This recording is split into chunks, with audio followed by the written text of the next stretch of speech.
नमस्कार. आडवी रेघ या आपल्या यूट्यूब चॅनलवर मला वाटतं आपण 2 वर्षांनी माझा चेहरा पाहताय. मधली 2 वर्षाचा जो काळ होता तो माझे वडील असलेले प्रदीप देसाई यांनी काही मुलाखती घेतल्या आणि आपण भेटत राहिलो.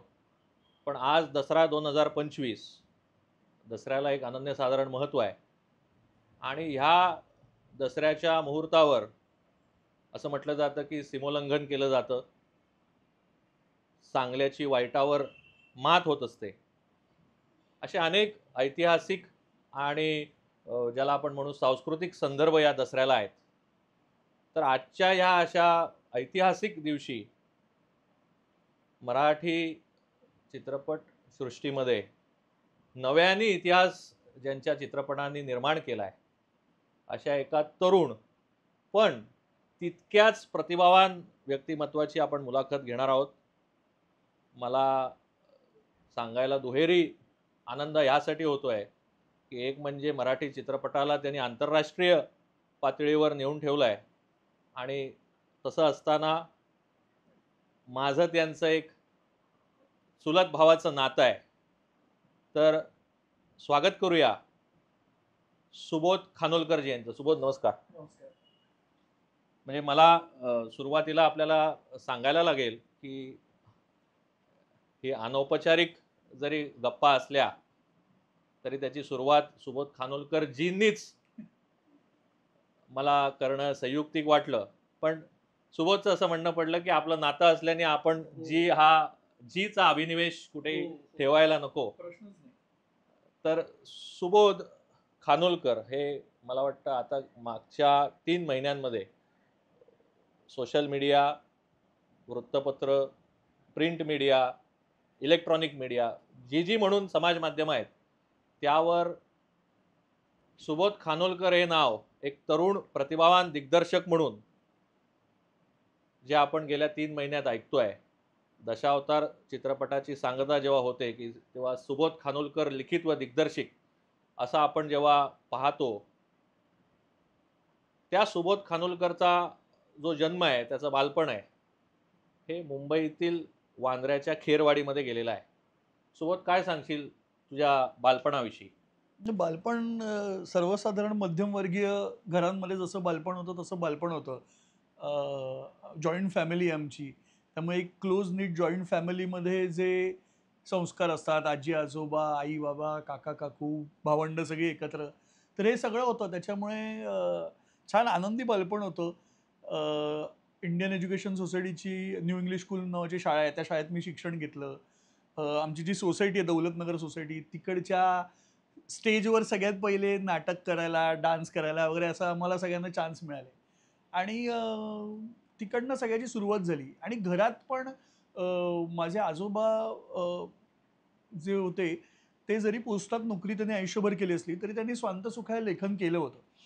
तर त्याच्यामुळे त्याने मला वक्तृत्व स्पर्धेसाठी भाषणं लिहून दे किंवा माझी एक तयारी करून घे, असे ते लहानपणीपासून करायचे किंवा त्यानंतरच्या काळात ते बऱ्याच मासिकांसाठी गोष्टी वगैरे लिहायचे. तर त्याच्यामुळे मला असं वाटतं आत्ता मला कोणीतरी विचारतं, की तुझं या क्षेत्रात कोणी होतं का आधी? तर व्यावसायिकदृष्ट्या जरी कोणी नसलं या क्षेत्राशी संबंधित, तरी आजोबांकडनं वगैरे लेखन, पुस्तक वाचन या सगळ्याची एक गोडी होती. म्हणजे आमच्या घरातही अशी पद्धत होती, की वाढदिवसाला आम्हाला खेळण्यांपेक्षा पुस्तकं वाचायला नवीन मिळणं, हे जास्त सहजरित्या होत असायचं. तर त्याचे संस्कार होत होते. परिवारात एकीकडे हे सांस्कृतिक किंवा साहित्यिक वातावरण जे तू म्हटलंस आत्ता, त्याच्यासोबत शालेय जीवनात तुझ्या लिखाणाची किंवा ज्याला आपण म्हणतो नाट्य क्षेत्रात तुझ्या जे तू पाऊल ठेवलंस त्याची सुरुवात झाली की मला वाटतं तू रुपारेल कॉलेजला होतास आणि रुपारेल कॉलेजला त्याची सुरुवात झाली. म्हणजे सुरुवात शाळेत असताना झाली. श्रद्धा पुळेकर नावाच्या माझ्या 1ली ते 4थीच्या शिक्षिका होत्या. सतीश पुळेकरांच्या मिसेस. त्यांनी खरं तर सगळ्यात आधी मला मी अगदी 1ली-2रीत असताना मला हा काहीतरी बडबड बरी करतो म्हणून नाटकात घेतलं आणि तिकडनं नाटकाची खरं तर गोडी लागली आणि मग तिकडनं जवळपास 9वी पर्यंत मी दरवर्षी नाटकात भाग घेत होतो. मग किलबिलला दूरदर्शनवर नाटकं व्हायची, त्याच्यासाठी जायचो. तर 1ली ते 9वी हा काळ हा सगळा नाटकांमध्ये, बालनाट्यांमध्ये काम करण्याचा गेला. आणि त्यामध्ये अशी गोडी निर्माण झाली, की मग वाटलं की याच अ, नाटकाशी संबंधित जे महाविद्यालय चांगलं काम करतं, अशा ठिकाणी जर आपण ॲडमिशन घेतली, तर कदाचित आपल्याला जास्त फोकस्ड हे सगळं करता येईल. आणि माझी मोठी बहीण आहे स्नेहा, ती माझ्यापेक्षा 4 वर्षांनी मोठी आहे. तर ती पोद्दारला होती आधी, नंतर डहाणूकरला होती. तर तिला व्यवस्थित अंदाज होता, की कुठले नाटकाचे ग्रुप चांगले आहेत, तिने पाहिलेले होते. तर तिने मला इन्सिस्ट केलं, की "तू रुपारेल कॉलेजला ॲडमिशन घे, तिकडची नाटकं चांगली असतात." म्हणून मी रुपारेल कॉलेजला ॲडमिशन घेतली आणि मग त्याच्यानंतर सगळं आयुष्य बदललं खरं तर. कारण की रुपारेल कॉलेजमध्ये खूप चांगली नाटकाची चळवळ होती. आविष्कारसारख्या मुंबईतल्या किंवा महाराष्ट्रातल्या महत्त्वाच्या प्रायोगिक नाट्यसंस्थेशी ती संलग्न होती. पंडित सत्यदेव दुबे असतील, चेतन दातार असतील, अशासारख्या लोकांचं मार्गदर्शन आणि शिकवण मिळत होती. आमच्याकडे सुद्धा दीपक राज्याध्यक्ष, प्रियदर्शन जाधव, गिरीश डोके असे नावाजलेले आणि आत्ताही क्षेत्रात खूप मोठं काम करणारे लोकं दिग्दर्शक म्हणून आम्हाला होते.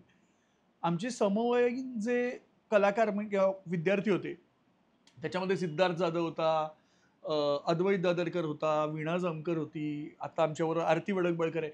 हे सगळेच त्यावेळेला एकत्र एकांकिका स्पर्धांमध्ये आम्ही कामं करत होतो. आणि तो काळ खरं तर जास्त संस्कारक्षम किंवा जडणघडणीसाठी तो महत्त्वाचा होता असं मला वाटतं आता. कारण की त्यावेळेला काही माहिती नव्हतं, की आपल्याला नक्की काय करायचंय किंवा याच्यातनंच अर्थार्जन करू याचीही कल्पना नव्हती. पण ती माती कच्ची असताना त्याला आकार देण्याचं काम असतं, तर ते तिथे होत होतं. आणि शिक्षकांचा पण आम्हाला खूप चांगला पाठिंबा होता. आमचे प्रिन्सिपल होते प्रदीप कुलकर्णी म्हणून, आता रिटायर्ड झाले ते. तर त्यांचं आमच्यावर लक्ष असायचं. ते नाटकाचा सगळा ग्रुप हँडल करणं, त्यांना प्रोत्साहन देणं, ह्याच्याकडे त्यांचं बारकाईने लक्ष होतं आणि त्यांचं लक्ष तितकंच अजूनही आहे. म्हणजे अजूनही मी कुठलंही काम केलं, तरी त्याच्यातल्या चांगल्या वाईट गोष्टी हक्काने फोन करून सांगणारे शिक्षक आम्हाला तेव्हापासून लाभले. तर या सगळ्याचा एक कुठेतरी मिश्रण. प्रभाव असतो हां. त्या सगळ्यातनं ते घडत जातं. मला आठवतंय सुबोध, की साधारण मला वाटतं 2006 या वर्षामध्ये तुझी विठ्ठल विठ्ठल नावाची एक हां, एकांकिका होती. पालखी पालखी नावाचं नावाची. नाटक पालखी आलं. पालखी नाटक होतं नावाचं ते. नाटक होतं. ते मी साहित्य संघात करेक्ट, पाहिलं होतं. हे एवढ्याचसाठी महत्त्वाचं आहे, की हा जो त्यांनी प्रवास सांगितलेला आहे, इथूनही पुढे फार मोठा प्रवास आहे त्याचा, असणार आहे. हे एवढ्याचसाठी महत्त्वाचं आहे, की जेव्हा आज आपण सुबोध खानोलकर लिखित व दिग्दर्शित दशावतार चित्रपटाचं जेव्हा कन्क्लूड होतो, तेव्हा पाहतो मोठ्या स्क्रीनवर. ती मोठी स्क्रीन मुंबईत असते, महाराष्ट्रातल्या इतर शहरांमध्ये असते, देशातल्या इतर शहरांमध्ये असते, परदेशात असते. तेव्हा त्याच्यामागे हा 25 वर्षाचा एक प्रवास आहे. हा नुसता प्रवास नाही आहे, तर आपली जी धारणा आहे, ज्याला इंग्रजीत कन्व्हिक्शन म्हणतात, ते कन्व्हिक्शन स्ट्राँग ठेवून तू केलेला हा प्रवास आहे. तर मला असं वाटतं, की हा सगळा तुझा प्रवास, मग तो एकांकिका असेल, त्याच्यानंतर तू मालिकेतही लिखाण केलेलं आहेस. तर मालिकाही तुझ्या आम्ही टीव्हीवर पाहिलेल्या आहेत. हे सगळं असताना मला कल्पना आहे, की तुझं गाव हे आमच्या तळकोकणात आहे आणि दरवर्षी तू तिथे जात असतोस. त्या गावात तुझं एक मोठं घर आहे.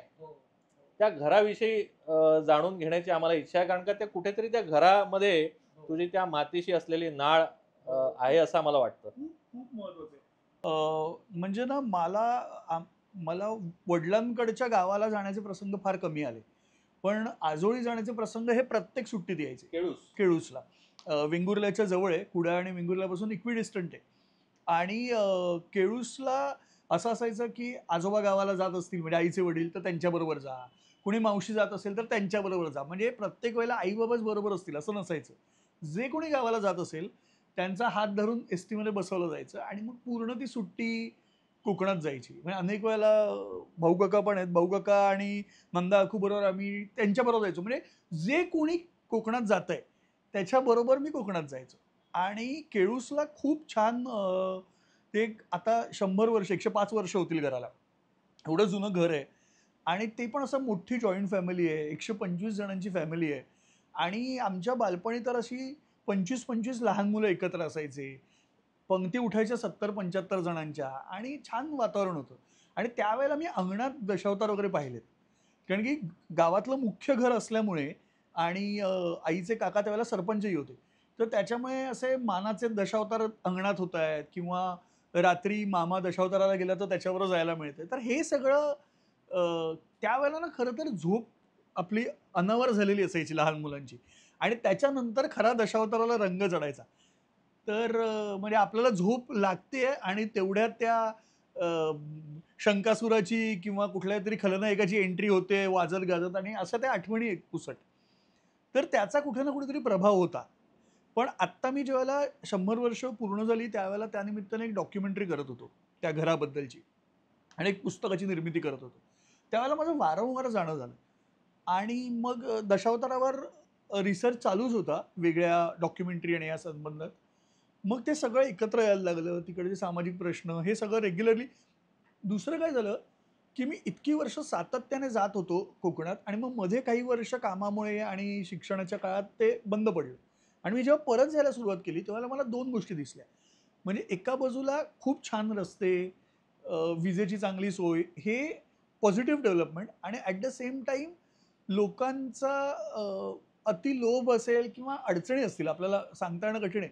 पण याच्यामुळे अनिर्बंध जंगलतोड, खूप जमिनी या परराज्यातल्या लोकांकडे गेल्यामुळे तिकडे प्लांटेशन्स जी त्या मातीसाठी चांगली नाही आहेत आणि ते सगळं आणि ते कुठेतरी असं लहानपणी आपण बघितलेलं कोकण किंवा आपण जंगलात जाऊन करवंद तोडण्यासाठी जे आम्ही अख्खी भाटी चढून वरती जायचो वगैरे हे सगळं कमी झालेलं बघितलं.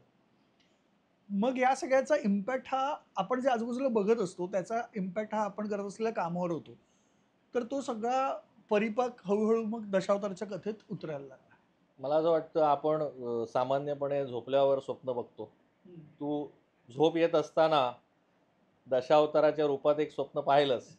त्याचं कुठेतरी तेव्हा बी तुझ्या मनात हो. बीजारोपण झालं आणि त्याचा आज महावृक्ष जो आज उभ्या महाराष्ट्राला आणि देशाला आणि आंतरराष्ट्रीय स्तरावर सुद्धा जो पाहायला मिळतोय, हे कुठेतरी तुझं मॅनिफेस्टेशन कदाचित तेव्हा झालेलं असावं.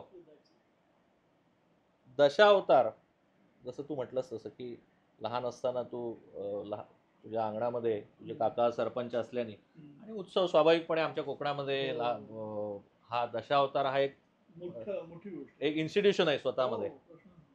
तर त्याची ह्या दशावतार या रूपाची तुझी ओळख झाली. पण जसं आता तू बोलता म्हटलंस तसं, की डॉक्युमेंटरी करत असताना तुला त्याविषयी अधिक आपुलकी वाटायला लागली, ओढ वाटायला लागली आणि त्याचं रूपांतर कुठेतरी एखादा चित्रपट आपण निर्माण करावा का? तर ह्याची नेमकी सुरुवात म्हणजे हा चित्रपट जो आहे, दशावतार चित्रपट म्हणून ही संकल्पना ह्याची केव्हा झाली?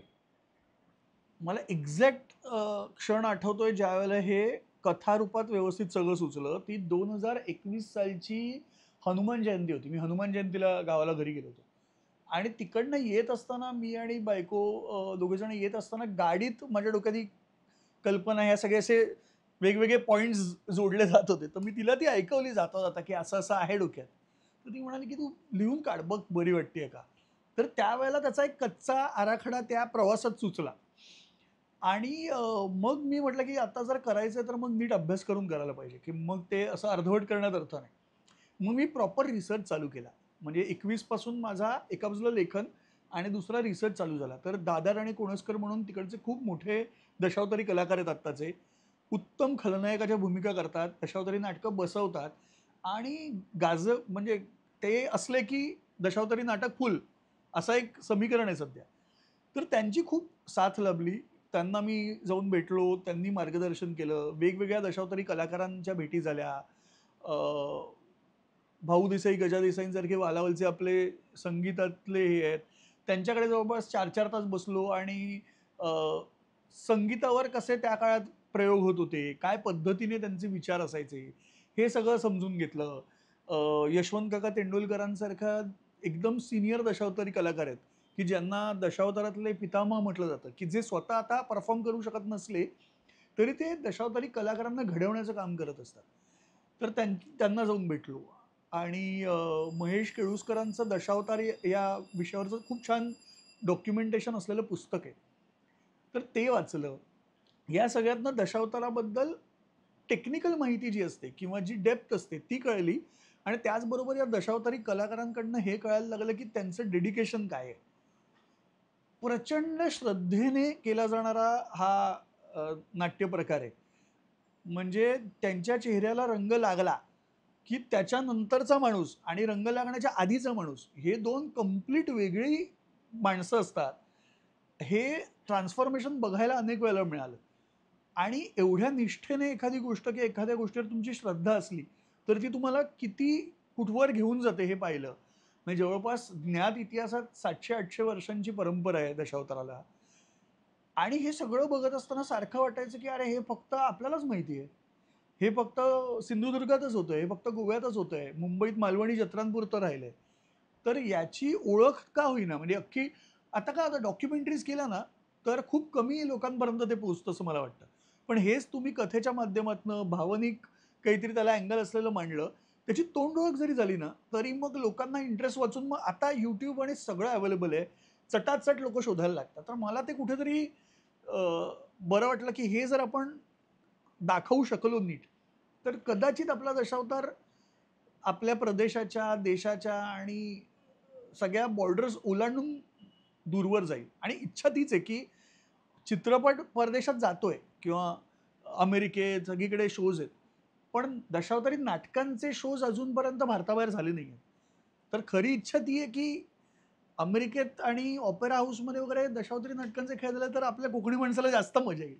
निश्चितच मला वाटतं तुझ्या या चित्रपटांनी निश्चितच नजीकच्या भविष्य काळामध्ये तुझं हेही स्वप्न साकार होईल अशी अ, इच्छा आहे आणि अशी खात्रीही वाटते कुठेतरी. मगाशी तू म्हटलंस की दशावतार ह्या कलाकृतीमध्ये जे काम करणारे कलावंत असतात, तो चेहऱ्याला रंग लागण्याच्या अगोदरचा कलावंत आणि नंतरचा कलावंत ह्याच्यामध्ये जमीन आसमानाचा फरक असतो. मग तो जे पात्र साकारत असतो त्या पात्राच्या ह्याच्या भूमिकेप्रमाणे त्याचा आवेश असतो. मला तुला हे विचारायचं आहे, की बाबुली मेस्त्री हे पात्र निवडताना दिलीप प्रभावळकर हे असं नाव आहे मराठी म्हणजे मी त्याला समाज जीवनच म्हणेन. कारण का हसवा फसवी असेल, रात्र आरंभ असेल, सरकारनामा असेल, तात्या विंचू असेल, सगळं वेगळं वेगळं. म्हणजे अफाट म्हणजे इतकी लवचिकता, इतकी फ्लेक्झिबिलिटी एकाच माणसामध्ये मला वाटत नाही की महाराष्ट्राच्या इतिहासात असा कुठचा माणूस आत्तापर्यंत म्हणजे प्रभावळकरांच्या अगोदरपर्यंत निर्माण झाला असेल आणि नंतरही होईल असं कठीण आहे. असं अभ्यास असलेला आणि प्रतिभा तर असलेला. त्या प्रभावळकरांची निवड ही कोणी केली? मीच केली. म्हणजे आता लेखक, दिग्दर्शक आणि निर्माता पण एक असल्यामुळे माझ्याकडेच ती जबाबदारी होती. जेव्हा गोष्ट लिहून झाली ना, त्यावेळेला लक्षात आलं, की दिलीप प्रभावळकर सोडून हे कोणी करू शकत नाही. म्हणजे मराठीत असा दुसरा कलाकार नाही, जो हे करू शकेल. त्याला 2-3 कारणं आहेत. एक म्हणजे जसं तू आत्ता म्हणालास तसं, की प्रचंड प्रतिभा आणि ती प्रतिभेसोबतच ना एक कन्व्हिक्शन लागतं, की मी एवढी वेगवेगळी रूपं साकार करू शकेन. त्याचबरोबर त्यांच्या चेहऱ्यावर असलेला एक इनोसन्स आहे. त्यांच्या चेहऱ्यात एक निरागसता आहे. एक लहान मुलाचे निरागस भाव त्यांच्या चेहऱ्यावर असतात. कारण की वयाच्या 81व्या वर्षी सुद्धा त्यांच्यातला तो अवखळपणा किंवा तो मिश्किलपणा त्यांनी तो इतका सांभाळलाय ना, तर हे सगळं मला खूप अट्रॅक्ट करत होतं. अर्थात त्यांचं वय पाहता ते होईल, नाही होईल. मग आमचं असं झालं की त्यांना गोष्ट ऐकवूया. जर त्यांनी होकार दिला तर करायचं आणि नाही झालं तर मग हा सिनेमा आत्ता नाही करायचा, गोष्ट नाही करायची, थांबायचं. कारण त्यांच्याशिवाय हे केलं असतं तर ते आत्ता ज्या पद्धतीने झालं त्या पद्धतीने मी करू शकलो नसतो.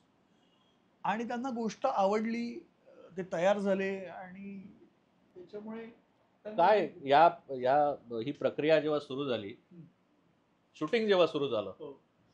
तेव्हा एक दिग्दर्शक म्हणून इतक्या मोठ्या माणसाला ज्याला आपण म्हणतो की दिग्दर्शित करण्याचं जे तुझ्यावर काम होतं, दडपण होतं, आव्हान होतं, समाधान होतं. काय एक्झॅक्टली काय सगळ्याचं मिश्रण आहे. पण खरं सांगू मी ज्या वेळेला पहिल्यांदा त्यांना भेटलो ना, त्यावेळेला माझ्या मनात प्रचंड दडपण होतं, की आत्ता जर या माणसाने नाही म्हटलं, तर माझ्या डोक्यातली जी गोष्ट आहे, जे स्वप्न आहे ते संपणार आहे. तर तो जो पहिला अर्धा तास होता ना, ते आयुष्यातलं सगळ्यात जास्त त्या माणसासमोरचं दडपण होतं. पण त्या अर्ध्या तासात त्यांनी इतकं कम्फर्टेबल केलं, इतके सहजता होती त्यांच्या सगळ्या बोलण्यात, वागण्यात, ऐकण्यात. मी कोणीतरी नवखा दिग्दर्शक आहे, माझ्याशी त्यांची ओळख नाही, याचा काहीही त्यांच्या चेहऱ्यावर त्यांच्या वागणुकीत लवलेश नव्हता आणि त्याचा खूप माझा आत्मविश्वास वाढण्यात ते खूप मोलाचं ठरलं. आणि मग त्यानंतर जी प्रोसेस चालू झाली ना, ती प्रोसेसमध्ये कधी ते खूप मोठे कोणतरी कलाकार आहेत, प्रचंड गाजलेले, असा त्यांचा कधी आवेश कधीच नसतो. स्टेज सेटवर पण नसतो आणि मागे पण नसतो. आम्ही खूप सतत बोलायचो, एकमेकांना डॉक्युमेंट्स पाठवायचो, चर्चा व्हायच्या, भेटीगाठी व्हायच्या. मी त्यांना घेऊन कोकणात गेलो दशावतार दाखवायला. त्यांना वेगवेगळ्या मेकअप कसे केले जातात ते बघितले त्यांनी. दशावताराचे खेळ बघितले. महाशिवरात्रीची ती जी मिरवणूक निघते नेरूरची, ती त्यांना गर्दीतनं दाखवली. कलेश्वराची. ती दाखवली त्यांनी. आणि हे सगळं बघितल्यानंतर मला कळत होतं की त्यांची इन्व्हॉल्वमेंट अजून अजून वाढते. आणि त्यांनी मला पहिल्या दिवशी सांगितलं की मला हे माध्यम कळत नाही. तू दिग्दर्शक आहे, पण माझा तुझ्यावर विश्वास असणार आहे. तू जे सांगशील ते मी करणार. आता ही तुझी जबाबदारी की माझ्याकडनं काय करून घ्यायचं. तर हा जेव्हा आपल्यावर विश्वास टाकला जातो ना, तर तो दुधारी तलवार असते ती. म्हणजे तो कॉन्फिडन्स पण डेव्हलप होतो. पण सतत तुम्ही एजवर असता की आपण करतोय ते बरोबर करतोय की नाही. कारण की शेवटी एवढ्या मोठ्या कलाकाराचा नीट प्रेझेंट करणं त्यांना लोकांसमोर. आणि ते साधेसुधे नाही, ते लेखक आहेत स्वतः. त्यांना साहित्य अकादमी मिळालेलं आहे. त्यांना संगीत नाटक अकादमी मिळालेलं आहे आणि त्यांना नॅशनल अवॉर्ड फिल्म ॲक्टर म्हणून मिळालेलं आहे. म्हणजे कला क्षेत्रातले तिन्ही मुख्य मोठे अवॉर्ड्स त्यांना मिळाले आहेत. अशा माणसाबरोबर आपण काम करतोय याचं भान ठेवावं लागतं आणि लेखनातली जराही चूक असेल तरी त्यांना ती कळणार आहे.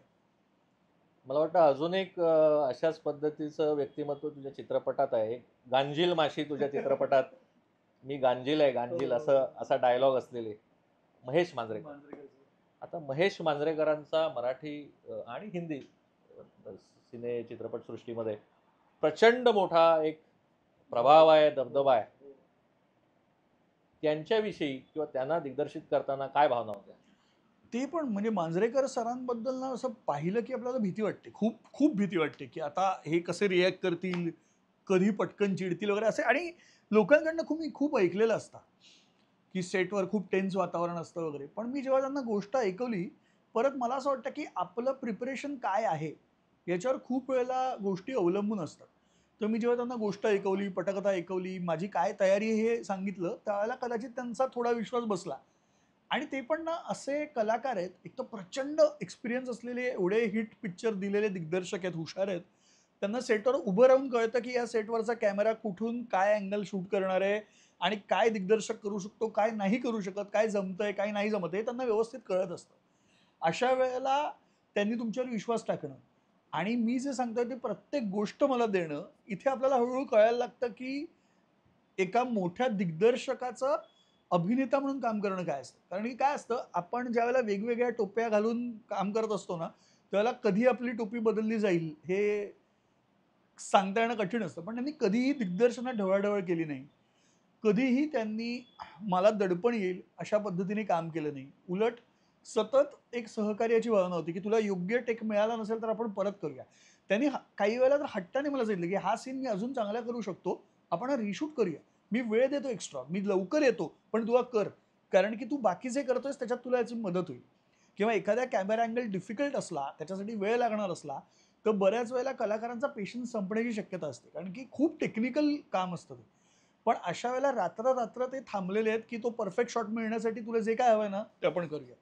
तर हे जे मोठ्या कलाकारांकडनं आपल्याला मिळतं ना, तो कॉन्फिडन्स किंवा त्यांच्या सूचना पण असतात अनेक वेळेला किंवा ते पटकन एखादी गोष्ट सांगतात, की "तू ही लेन्स वापरलीस, पण ती ती वापरून बघ. ती कदाचित तुला बेटर रिझल्ट येईल." आणि त्यांचा तो अनुभव असतो, की त्यांना ते लांबून बघून कळत असतं, की काय आपण करू शकतो. तर ते शिकायलाही मिळत असतं. तर त्यामुळे मांजरेकर सरांबरोबरचा एक्सपिरियन्स ग्रेट होता म्हणजे. हा सगळा स्टारकास्ट घेऊन जेव्हा तू पिक्चर बनवलास, स्वतःही तू पाहिला असशील, बनल्यानंतर तुझ्या सगळ्या टीमने पाहिला असेल आणि त्यानंतर कालांतराने त्याला एक घवघवीत यश ज्याला आपण म्हणतो, त्याच्याही पलीकडे एक निर्माता म्हणजे ओशन फिल्म कंपनीचा एक भाग म्हणून दिग्दर्शक आणि लेखक, दशावतार चित्रपटातली काय अशी मेख आहे की ज्याच्यामुळे इतकं मोठं यश दशावतारला मिळालं? 3 गोष्टी मला सांगता येतील. एक म्हणजे प्रामाणिकपणे गोष्ट सांगितली. मी एकट्याने नाही, लेखक दिग्दर्शक म्हणून माझी जबाबदारी होतीच. पण ओशन फिल्म कंपनीने, ओशन आर्ट हाऊसने, झीने आमच्या 250 जणांचा जो क्रू होता आमचा, मग त्यातले लाईट बॉईज असतील, त्यातले सेटिंगवाले असतील, त्यातले मेकअपची आमची टीम असेल, VFXची टीम असेल, पोस्ट प्रोडक्शन, साऊंड, प्रत्येक माणसाने अतिशय प्रामाणिकपणे मेहनत घेतली. आणि त्यांची पूर्ण जी मेहनत होती ती हा चित्रपट प्रेक्षकांना चांगल्या पद्धतीने आपण सादर करावा यासाठी झालेली होती. त्यात कुठलाही ऑल्टर मोटिव्ह नव्हता. तर तो एक महत्त्वाचा भाग असतो. मला असं वाटतं की त्याच्यात ती एक पॉझिटिव्ह एनर्जी क्रिएट होते, ती एक होती. दुसरं, माझा चित्रपट किंवा माझी गोष्ट सांगण्याची जी पद्धत आहे ना, ही भावनाप्रधान असते. म्हणजे त्यात थ्रिलर असेल, कॉमेडी असेल, ॲक्शन असेल, ड्रामा असेल, काही असलं तरी मानवी भावनांना जर तुम्ही नीट पद्धतीने मांडला तर ती लोकांपर्यंत पोहोचू शकते असं मला वाटतं. हे बाकी सगळी जी असतात ना ती आवरणं असतात, पण मानवी भावना त्यातल्या योग्य हव्यात. तर त्या कदाचित नीट पोहोचल्या असतील. आणि आम्ही चित्रपट बनवताना निर्माते म्हणून प्रेक्षकांना गृहीत धरायचं नाही, तर प्रत्येक सेकंद आपण प्रेक्षकांचा एक एक रुपया, एक एक पैसा वसूल झाला पाहिजे. इतकी मेहनत आणि इतकी त्याच्यासाठी लागणारी मग टेक्नॉलॉजी असेल, त्याच्यासाठी लागणारे एफर्ट्स असतील तर ते घेतले पाहिजेत. याच्यात आम्ही कुठेही कुचराई केली नाही. तरी कदाचित या 3 गोष्टींमुळे ते मिळालेलं यश असेल. सिनेमा काही परफेक्ट असेल किंवा असलाच पाहिजे आहेच असं माझं अजिबात म्हणणं नाही. त्यात नक्की काही चुका राहिल्या आहेत. काही गोष्टी परत नव्याने करताना वेगळ्या करता आल्या असत्या. पण या सगळ्याच्या पलीकडे जाऊन तो अत्यंत प्रामाणिकपणे लोकांच्या मनोरंजनासाठी आणि लोकांना केंद्रस्थानी ठरवून केलेला प्रयत्न होता आणि तो त्यामुळे कदाचित पोहोचला तो. तू जरी असं म्हणत असलास की काही चुका असतील किंवा काही आहे. अपूर्तता असते, हा एका तुझ्यातल्या प्रामाणिक दिग्दर्शकाचा आणि लेखकाचा एक हे द्योतक आहे असं मी समजतो. पण ह्या चित्रपटाने तुझं जे व्यावसायिक आपलं एक ज्याला आपण करिअर म्हणतो, ते एक यशाच्या शिखरावर तुला आज तू आहेस. इथून पुढे महाराष्ट्र तुझ्याकडे पाहताना, इकडचा रसिक तुझ्याकडे पाहताना सुबोध खानोलकर या नावाकडनं प्रचंड अपेक्षा असणार आहेत. ही आज आपण बोलत असतानाची वस्तुस्थिती आहे. इथून पुढे तुझ्या मी म्हणेन तुझ्या प्रतिभेला अनुसरून तुझ्या डोक्यामध्ये अशा कुठल्या संकल्पना आहेत की तू राबवू इच्छितोस? नाही, मी आत्ता सगळ्यांना हेच सांगतो की आत्ता ना गेली 3-4 वर्ष मी पूर्णपणे दशावतारमय झालो होतो. पूर्ण वेळ दिवस रात्र काही म्हणजे लिहायला काही बसलो तरी पहिलं अक्षर दशावतार असं लिहिलं जायचा शब्द, असं इतकं ते डोक्यात तेच चालू होतं. त्याच्यानंतर हे आता रिलीज, त्याच्यासाठीचे पब्लिसिटी हे सगळं चालू होतं. त्याला मिळणारी प्रसिद्धी असेल, त्यातनं मिळणारं यश असेल, अपयश असेल, हे सगळं ठीक आहे किंवा त्याच्याबद्दलच्या पॉझिटिव्ह, निगेटिव्ह रिव्ह्यूज असतील. माझ्या दृष्टीने आत्ता मी या सगळ्यातनं बाहेर पडणं आणि पुन्हा शून्य होणं हे मला गरजेचं वाटतंय. म्हणजे मी आता नवीन काहीतरी पटकन अनाउन्स करणं आणि या व्यावसायिक यशावर लगेच आरूढ होऊन नवीन काहीतरी करायला जाणं हे मला योग्य वाटत नाही. कारण गोष्ट सांगण्यासाठी ती मुळात तुमच्यात रुजावी लागते आधी. ती पूर्ण तुमच्या मनाला पटावी लागते. त्याच्यानंतर तुम्हाला ती दिसायला लागावी लागते आणि ती दिसायला लागली, की मग ती सत्यात उतरवण्यासाठीचे प्रयत्न करावे लागतात. ते जर मी चालायच्या आधीच धावायचा आणि उड्या मारायचा प्रयत्न करेन, तर मी तोंडावर पडेन. तर मला ती काही घाई करायची नाहीये. त्यामुळे माझ्याकडे खरंच आत्ता असं काही ठोस उत्तर नाहीये, की मी ह्याच्यापुढे काय करणार आहे, कुठली गोष्ट डोक्यात आहेत. अनेक वेगवेगळे विषय आहेत. आत्ता काही लिहिलेले आहेत, काही आधी लिहून ठेवलेले आहेत, ज्याची चाचपणी असेल. पण त्या सगळ्याचं इव्हॅल्युएशन आत्ता लगेच नाही करता येणार. कारण मग ते मी कदाचित अ, पूर्णपणे तटस्थपणे करू नाही शकणार.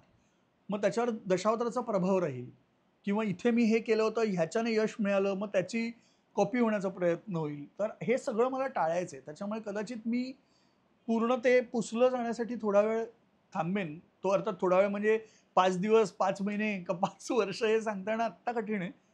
पण तो थोडासा एक इंट्रोस्पेक्ट करण्याची गरज आहे या सगळ्याकडे. काय चुकलंय? काय बदलता आलं असतं? हे सगळ्याचं इव्हॅल्युएशन केलं की मग ठरवणं सोपं जाईल मला.